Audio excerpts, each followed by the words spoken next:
Hello, guys. Today we have a very special guest joining us. We have Jeff Manning, who was the announcer for Super Smash Bros. 64. Hello.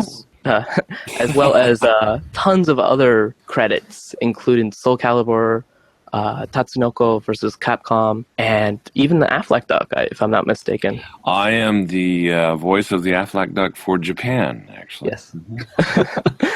So, does the duck say anything differently? I thought the duck only said Aflac. Well, he does, but he's a kinder, gentler duck here. Oh, really?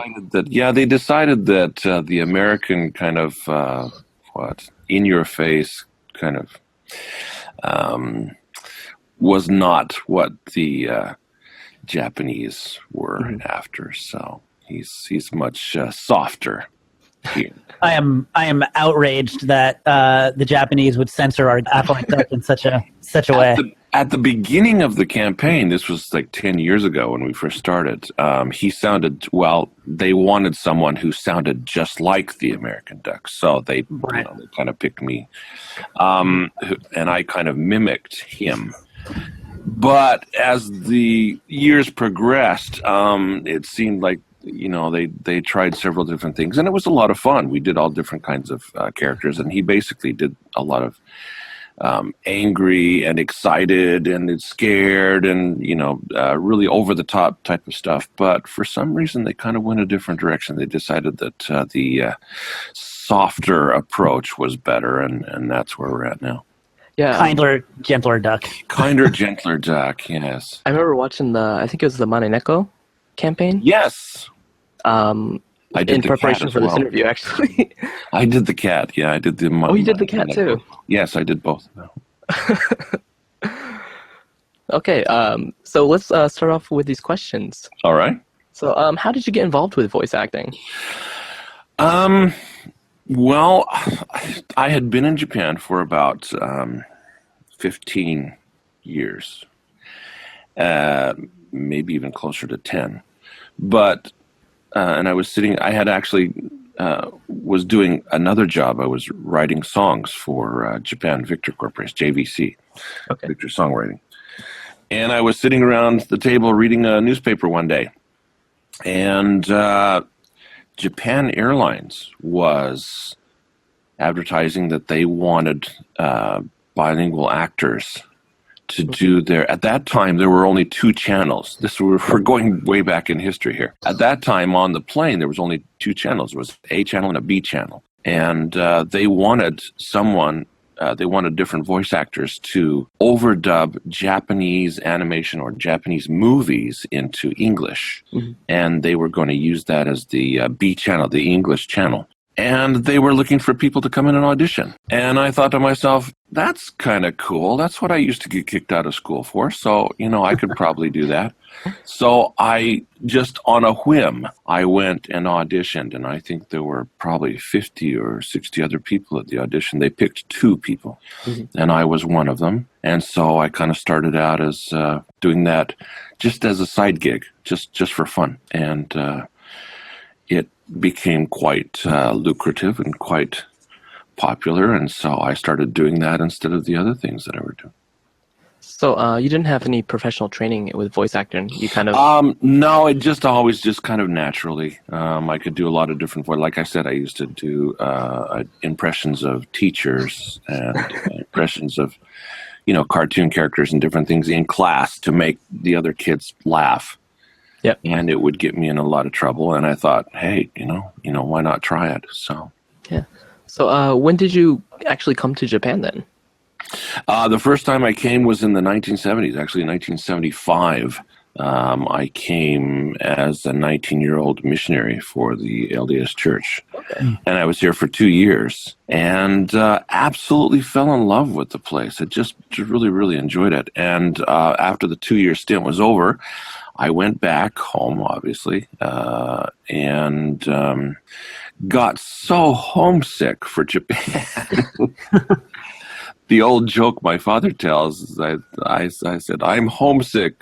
And my father says, you are home. And I said, yes, and I'm sick of it. Anyway, But anyway, so in 1983, I came back to, I guess, brush up on my Japanese and to kind of tour the country and study a little bit more about the culture and different things that I couldn't do as a missionary. You know, your time is kind of 24/7. You're kind of a missionary at that time. So I came back to do a lot of things that I wanted to do that I couldn't do as a missionary. And I just kind of stayed. I've been here ever since 1983. So did you study Japanese while being a missionary, or did you go to college for it? No, that was just, you take a 2-month cram course before you come. Okay. So you can kind of say your name and ask for simple questions and things. But I wasn't real good at it when I first got here. But it's that 2 years you study it every day and do your best to learn. Great. So what's the role that you have particularly enjoyed during your voice acting career? There's been some really strange ones. The ones that I've particularly enjoyed, there used to be a show called The Iron Chef, Japanese. I did Ota, the roving reporter, with the microphone. I did his voice on The Iron Chef. I enjoyed that. Yeah. I was hoping that show would keep going, but they decided to do the American version, and then ours got cut. But I really enjoyed doing that. Couple of really strange ones I remember doing, and I can't remember exactly what animation it was for, but I remember doing a robot that was that was running out of batteries, and so I had to do the robot, and then every once in a while he'd go, and then start running out of batteries. It was kind of fun. I enjoyed doing that. And there was another video called Kamui no Ken, or the Sword of Kamui, or the Dagger of Kamui. I'm not sure what the English version name is, but I remember being part of an angry mob that was chasing this guy through the forest and yelling, get him, kill him, this kind of thing. And I remember being also the guy that they were chasing. So I was doing 2 parts in the same scene. It was kind of fun. Enjoyed that. Yeah. Chasing yourself in a way. Chasing myself and wanting to kill myself. Yeah, it was kind of fun. And when I first got into this, obviously, you don't do the main parts when you first get into this business. Yeah. They have you do. So I would go in one Saturday and I would do all of the dying scenes, like in a war movie or something. So anybody who got stabbed in the gut or got their head cut off or whatever, that was me, doing,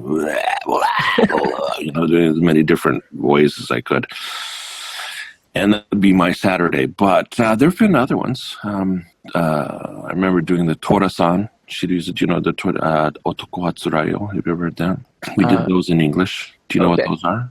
I'm sorry, I don't. Wow. Are you talking about the tiger? Well, no. This was a Japanese series of movies back when I'm not sure what the English titles are, but we did them all in English, and I remember doing several fun characters in that one. And there was another series called The Fishing Nut, and we did the main character of that one. That was fun. But anyway, yeah, there's so many different characters. Virtual Fighter, versions 1 through 18. I was the young 18-year-old surfer dude that basically kicked butt. Yeah. Yeah. Also, you were in F-Zero GX, if I'm not mistaken, right? Probably. So many, I can't remember. Do you remember when you first started getting work for video games in particular? It came out as part of once the Japan Airlines gigs went on and on and on for several years. Every time they wanted a new movie done, we would do those. And then that same company, that same agent, or that same company that I was working for, started getting video games, and they became quite popular. And so we started getting calls for people that could do different voices. A lot of people who have deep voices, they can all do the heroes, right? Yeah. But if you can do other various voices, if you can talk like this or whatever, then you are able to do a lot of different things, and so you get called for various. And so I didn't do many hero parts, many main parts. I did a lot of what do you call hysterical, kind of off the wall characters, and they would call me for that. Yeah, more like manic and funny voices. Yeah, manic and funny voices. I hardly ever used my own voice unless I was doing a narrator or an announcer. Yeah. Does any of that early game work stand out for you? Is there anything in particular that you like? Any particular game or anything you remember?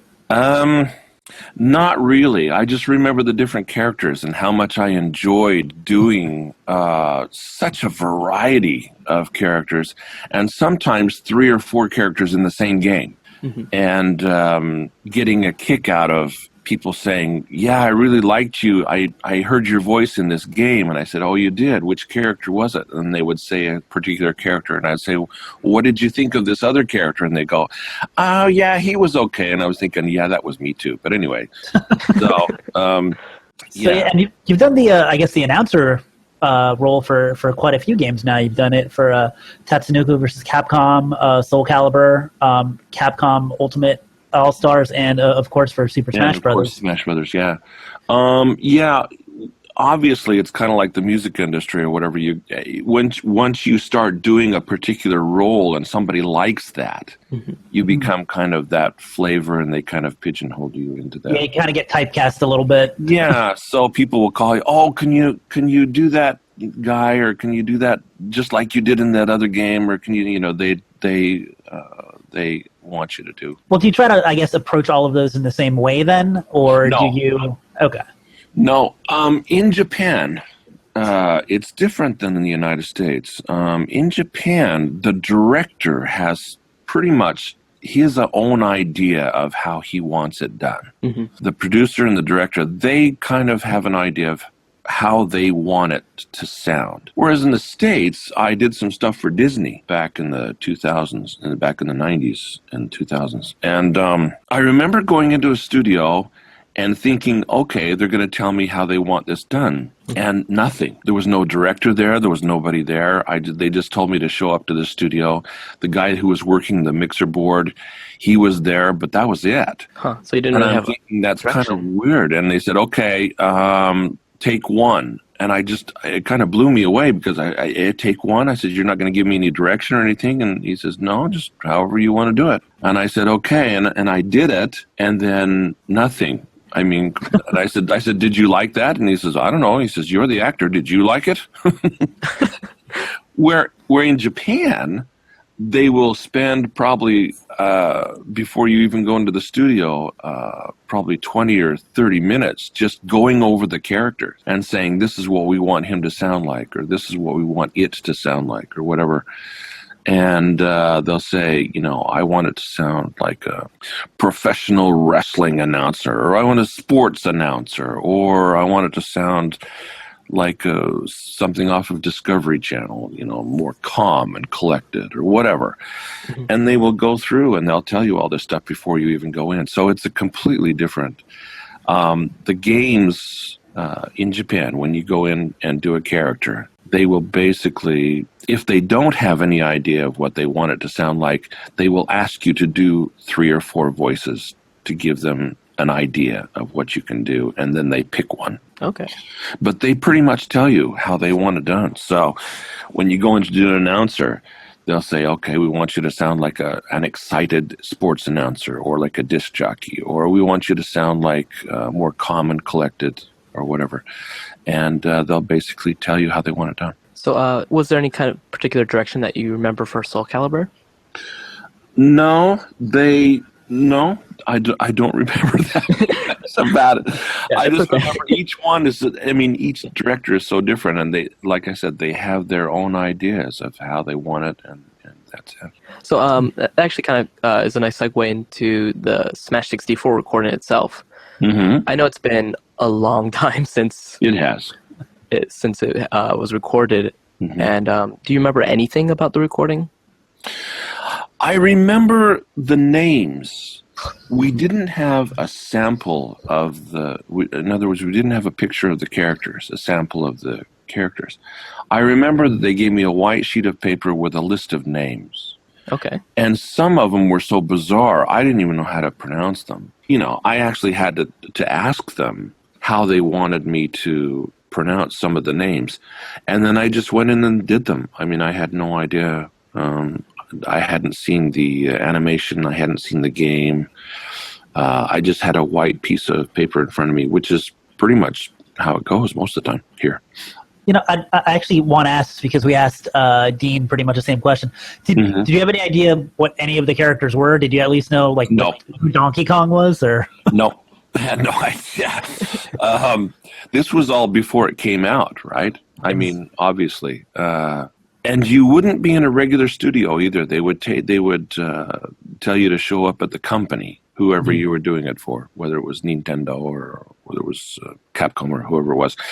You would go to the company, and then they would usher you through the halls and into a room that was kind of a makeshift studio a lot of times. And then you would just record there. Do you remember? And I remember walking through the halls. I remember looking into different rooms.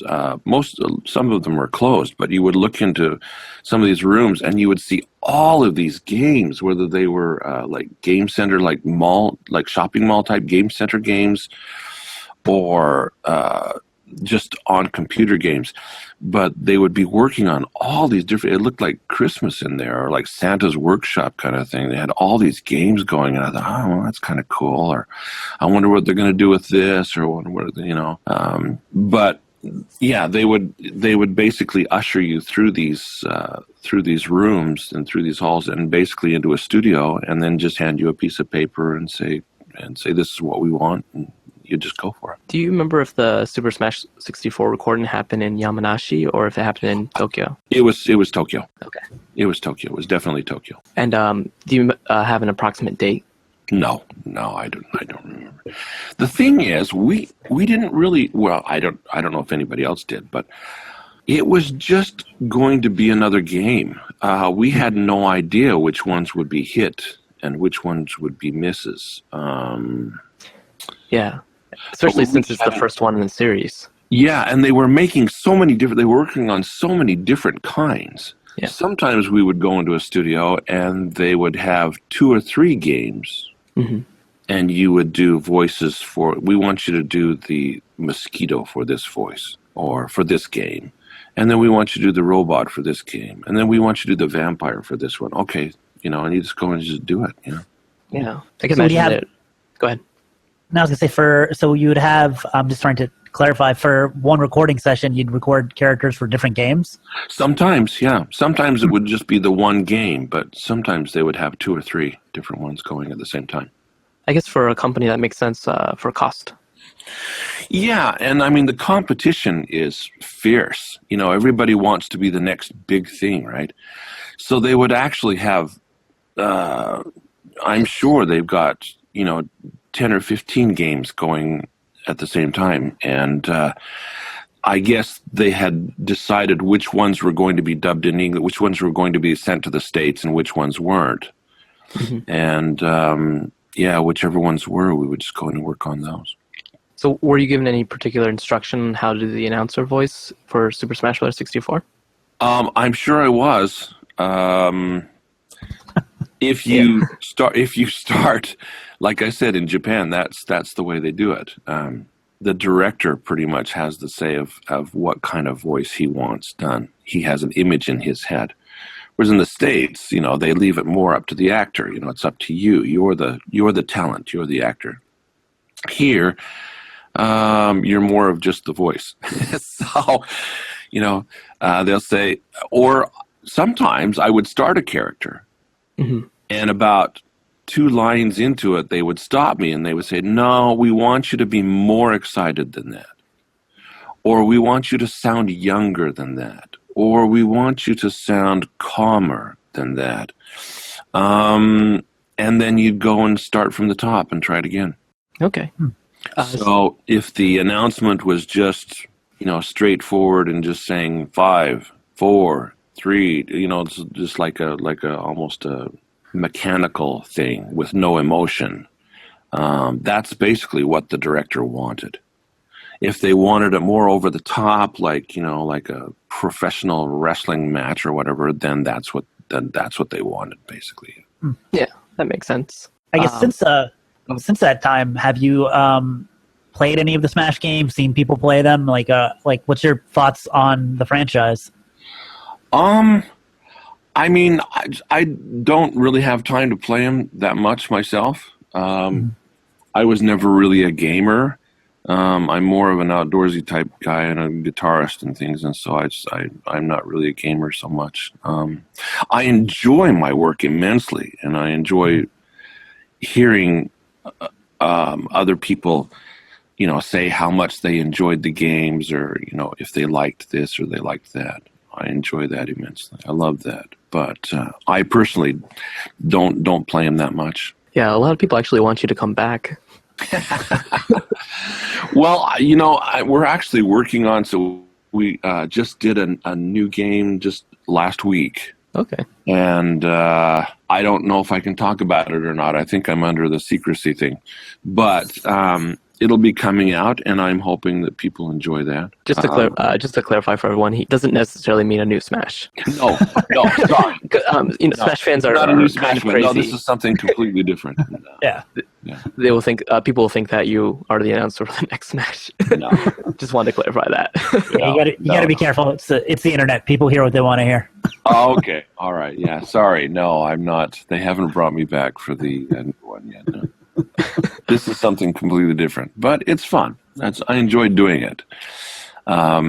They wanted me to sound like the guy that did they just died not too long ago. The guy that did all the movie trailers, in a world, this kind of, they wanted me to sound like that. So I kind of did it that way this time. Looking forward to it. So I got to ask this. It's a, long shot, but Mewtwo, Bowser, whose Japanese name is Koopa, and Day, they were planned characters for Smash 64, but they ended up being cut midway through development. Do you remember recording those names? No. Okay. I don't. I just remember getting a piece of paper with a long list of names, some of them that I had no idea. I thought I said, is this English? I said, do you want me to say this? And they would say, Pikachu? Huh? Said, what's a Pikachu? Yeah. Well, I didn't, yeah. Yeah. Puddin? Yeah. That was, who was it that was saying that was the hardest one to, that was Xander Mobus, the Smash for Wii U and 3DS announcer. Yeah, there were several that were just bizarre, and I just remember that. But like I said, it was brand new at the time. Yeah. And it hadn't even, they hadn't sent it to the States or anything. It was still in its production stages. So, yeah, I don't remember. Did you, how was working, I guess, with Nintendo and HAL Laboratories compared to some of the other video game companies? Was it all about the same? They're all about the same. Like I said, the security was pretty tight. They would usually have someone meet you down in the on the main floor, and then you would get a little name tag, and the security guard would basically write your name in, and then they would escort you up through the building. But if you didn't have that, obviously you weren't getting in. So security was tight. Everybody was trying to keep a lid on what they were doing and make sure that the competition didn't get anything pirated or whatever. And we'd be taking through these huge buildings and just rooms just stacked with stuff. Whether they were games, like I said, for shopping malls, where you could go in, the kind that you actually, that you would punch or kick, or the games that you would run on or shoot or whatever it was. And then they would just be filled with those. Like I said, it looked like Santa's workshop in there. And then there'd be another room just filled with all kinds of computer monitors, and there would be different things on them, different characters that they were working on. Some of them were still in the drawing stage, black and white. They were putting things together. But I personally didn't, get just more than a quick look, because they would usher you through pretty quickly. And then they would usher you into the studio and have you read something. And then it was, thank you very much. They would usher you right back. You'd give them their name tag and you were out. So, did they give you any descriptions at least when you were working with the voice director of what the characters were, or were they just like, this guy's name is Mario, go? Sometimes they would, sometimes they wouldn't. They'd say, sometimes it was very basic. They would say, okay, this guy is a good guy, or this guy's a bad guy. This guy is younger. This guy is older. This guy is a monster. This guy is I remember doing insects, mosquitoes. There was some kind of game called Mosquito Attack, and I had to be like 3 different types of mosquitoes. It was bizarre. So yeah, they would give you the basics of it, and then you would say, well, how about this voice? Yeah, that sounds pretty good. Or they said, no, we want him to sound like this. And then they would direct you, and they would say, we want him to sound more nasally, or we want him to sound whatever. But a lot of times it was very, very basic. Yeah. And like I said, it was just a white piece of paper with names on it usually, or just your lines. We never had, a lot of times, once the games were done already in Japanese, they would give you, especially the animated films, they would let you watch the characters, and they had a whole description of what the characters were like, and then they would even give you the Japanese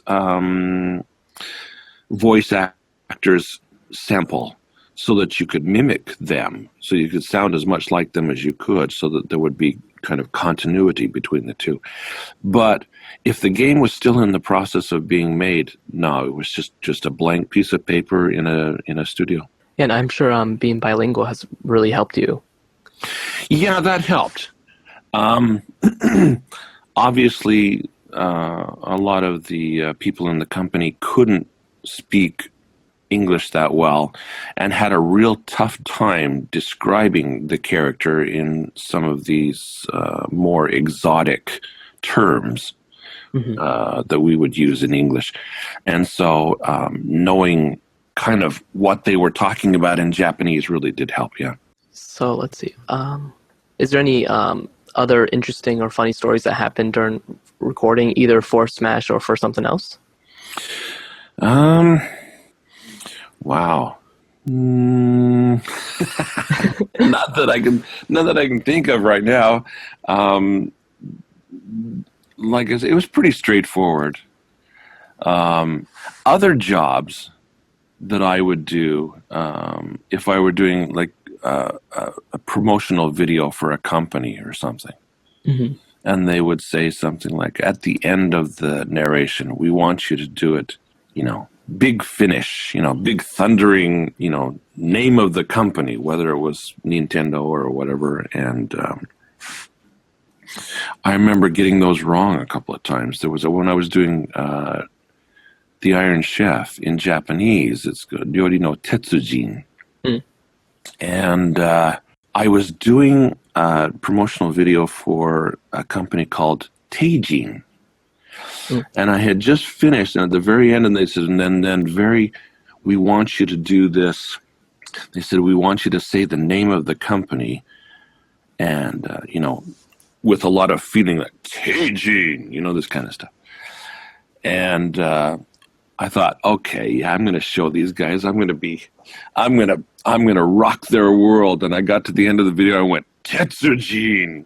It was like, there was this like silence, and this guy came back on the monitor, and our name is actually Teijin. Oh, sorry, stuff like that. Or I don't know. I can't really think of any right now, but there were some funny things. And you also do, correct me if I'm wrong, but you also do music for... yeah, I sing a lot of jingles. For English songs in Japan, right? For teaching English? For commercials, TV commercials and radio commercials. Actually, there's a funny thing that happened. I did a song for one company, and it was a big hit. Was it the Sony TV? Yes. Okay, I wasn't sure if that was you or not, because when I was researching you, I kept on coming across other Jeff Mannons. Yes. And I wasn't sure. So that's you. Yeah, it's called Color. Color is Magic. Yes, that's The it. Sony TV commercial, "Color is Magic." I sang that, and I remember that was a really big hit, and it was a really popular campaign. And I went in to do another company, another song, another jingle, and the director came up to me and he said, "Now we want you to sing this song." And he said, "We want you to sing it like that Sony Colors Magic." He says, "Do you know what that is?" And I said, "Yeah." He says, "We want you to sound like that guy." He says, "Do you think you can do that?" I said, "Yeah, probably." Yeah, they found the right guy. I said, "Yeah, I'll do my best." I didn't really want them to know that it was kind of for a rival company. So I didn't really want them to know that it was me singing this. "We want you to sound like that guy." "Okay, yeah, sure. I'll do my best," kind of thing. And yeah, they didn't know that it was me. So, Were they happy with the actual results? oh, they loved it. They were ecstatic. They said, "You sound just like him." I said, "Thank you very much." I said, "Yeah, I do my best." So I don't know if they ever did find out if it was me or not. It was kind of fun.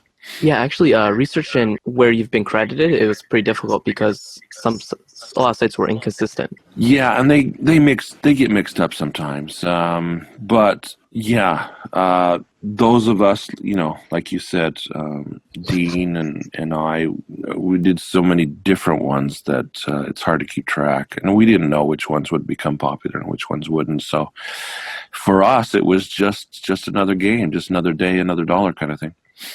Was there any other games that you're particularly surprised of, or movies that you were particularly surprised how well they did? I was surprised that the Iron Chef did so well. Mm-hmm. I was amazed at that. I mean, it was kind of quirky, but I thought it would just be, one of those things that they showed like at midnight I didn't really think it would take off, but I was so surprised. Going back to the States, I would see people wearing Iron Chef T-shirts, and it was amazing. That surprised me. Okay, so what are you currently working on, if you can talk about it? As I said, we just got through doing another one and I was really happy that they decided to do it in Japan. Most of the things are shipped overseas now. They either do it in the States or in Canada. And so I was quite pleased to be doing that again. A lot of the games that are being overdubbed, they no longer do them here. And so you kind of have to be a jack of all trades. I'm doing other things now. I'm doing a lot of stuff for NHK, the big national broadcasting system here. They have NHK World and NHK International, and they have a lot of shows. Fashion Express, Medical Frontiers, some of the others that I overdub for all the time. Unfortunately, we haven't done many games until just this last couple of weeks. Yeah. So you don't really have a social media profile or a website that people can find you on, right? Not really. I mean, I'm on Instagram, but it doesn't have anything to do with my animation. I'm on Facebook, but it's just keeping in touch with family back home is all. I don't really have an animation or a anime website or profile or anything. WikiLeaks, my mug is all over WikiLeaks for some reason. I don't know who put that up there. It wasn't me. Wikipedia? Yeah, Wikipedia. Might as well be WikiLeaks. But Wikipedia, yeah. I mean, I'm all over Wikipedia. So, and I have no idea who put that up there. I was surprised myself. I was looking myself up one day. I said, I'll just put my name in. And all of a sudden, I'm like on there with pictures and the whole 9 yards. And I went, wow, where did this come from? Yeah, in Japanese and in English, too. Yeah, which is amazing. Who did this? I have no idea. So anyway. Yeah, you have some fans. Yeah, I can't get away with anything now. So, yeah. I do have to say thank you to Katie Adler, I believe was her name, for putting us in contact. Yes, Katie. We do a daily English radio show, NHK Radio Eikaiwa, and it comes on 4 times a day, and we do that. It's a daily radio show that we do together, And yeah, you were able to get a hold of her, and she got a hold of me. So Yeah, that was actually how I found you. yeah, I kind of keep a low profile. I mean, it's not that I shy away from attention. Mhm. It's just I don't think that much about it. You know, I'm not really. Whether you get famous or not, it's not really. I mean, it's nice when people say, "Oh, I loved you on this," or "I really liked you on this," and "Oh, hey, you're Jeff Manning," and that's kind of nice. But you know, it's not a big priority to be famous or anything like that. So Yeah. I kind of keep a low profile. And You haven't really been to conventions or anything, right? no, I mean, I'm not against it. I'm not. If I've ever been invited, I would probably go. And I've done several charity events. We just did a charity Aflac event just last week. Oh. Where the Aflac Duck appeared. It was basically the puppets, and I was sitting back in in another room watching a monitor and doing his voice. It was a charity thing, and I don't mind doing that. I love doing that kind of stuff. But yeah, it doesn't happen very often. Spazzy, do you have any other questions that you'd like to ask? No, that's it. I mean, I think I left this knowing that there's an Aflac Duck puppet, which is I think all I really wanted out of this interview. At the very beginning, they actually used 3 different ducks. They used a live duck, an actual live duck. They used an animatron robotic puppet.